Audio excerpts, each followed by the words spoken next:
എന്താ ചെയ്യുന്നതെന്ന് നോക്കി നിന്നിട്ട് വേണോ വേണ്ടയോ എന്ന് തീരുമാനമെടുത്ത് അതിൽ പങ്കാളിയാകണം. സ്ഥാപനം നമ്മളെ തിരികെ വിളിക്കുമ്പോൾ നമുക്ക് ഓടിയെത്താൻ ഒരുപാട് സന്തോഷമാണ്.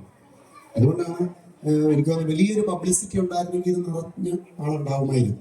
കാരണം ഈ നാട്ടിൽ ഒരുപാട് വ്യത്യസ്ത പൊതുപ്രവർത്തകരായിട്ട് അല്ലെങ്കിൽ വ്യത്യസ്ത ഡിപ്പാർട്ട്മെന്റുകളിൽ ജോലി ചെയ്യുന്നവരൊക്കെ ആയിട്ടുള്ള ഒരുപാട് അഭിനയകാംക്ഷികൾ ഈ സ്കൂളിൻ്റെതായിട്ട് ഈ നാട്ടിലുണ്ട്.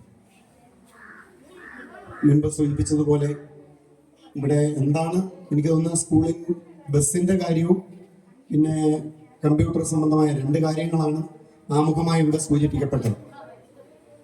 അതിലൊന്ന് കൃത്യമായിട്ടും ഡിപ്പാർട്ട്മെന്റ് തലത്തിൽ നിന്ന് തന്നെ കമ്പ്യൂട്ടർ സൗകര്യങ്ങളൊക്കെ അല്ലെ മാനേജ്മെന്റ് തലത്തിൽ നിന്ന് തന്നെ സാധാരണ കിട്ടാറുണ്ട്. ബസ്സിന്റെ കാര്യം പിന്നെ അല്ലാതെ നമ്മുടെ പൂർവ്വ വിദ്യാർത്ഥികളുടെ ഭാഗത്തു നിന്ന് സാമ്പത്തികമായിട്ടുള്ള സഹായം ചെറുതോ വലുതോ ആയിക്കോട്ടെ.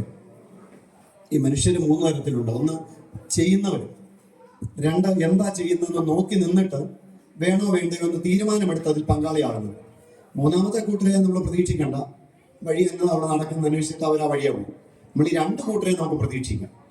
അതിന് ആദ്യത്തേതാണ് നമുക്കിവിടെ ഒരു വികസന സമിതിയും അതിൽ സമയം ഉള്ള ആളുകളൊക്കെ അതിൽ പങ്കാളികളായിക്കൊണ്ട് ഒരു സമിതി രൂപീകരിച്ച്, എനിക്ക് തോന്നുന്ന ബാത്റൂം സംബന്ധമായ കാര്യങ്ങളൊന്നും ഇവിടെ പ്രശ്നമില്ല, ക്ലാസ് റൂമുകൾ പ്രശ്നമില്ല, ഫർണിച്ചർ പ്രശ്നമില്ല, സ്കൂളും എക്കണോമിക്കായി പിന്നെ ജാതി മത വർഗ വർണ്ണ രാഷ്ട്രീയ ഭേദമന്യേ സ്കൂളിനൊപ്പം ഉണ്ടാവും എന്ന് വാക്കുകൾ.